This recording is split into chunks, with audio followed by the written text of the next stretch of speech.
এক গ্রামে পুকুরের পাশ দিয়ে চলে গেছে পুরনো বাঁশঝাড়। লোকেরা বলে ওখানেই সন্ধ্যার পর এক নারীকে দেখা যায়, ঝিকিমিকি নোলক পরা। রাহুল, এক তরুণ, শহর থেকে দাদুর বাড়িতে আসে। একটা ভূতের গল্প শোনাবা দাদু? শোন, সব গল্প গল্প না, কিছু সত্যিও হয়।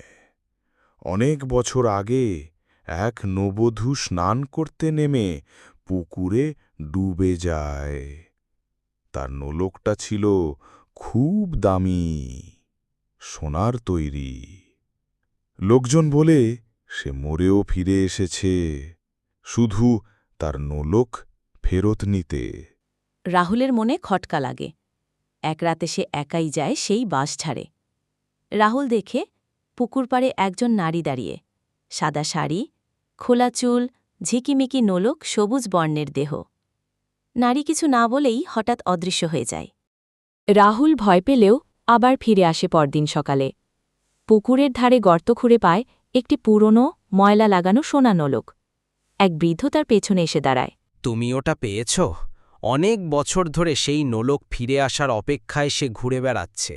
তবে কি আমি তাকে মুক্তি দিতে পারি?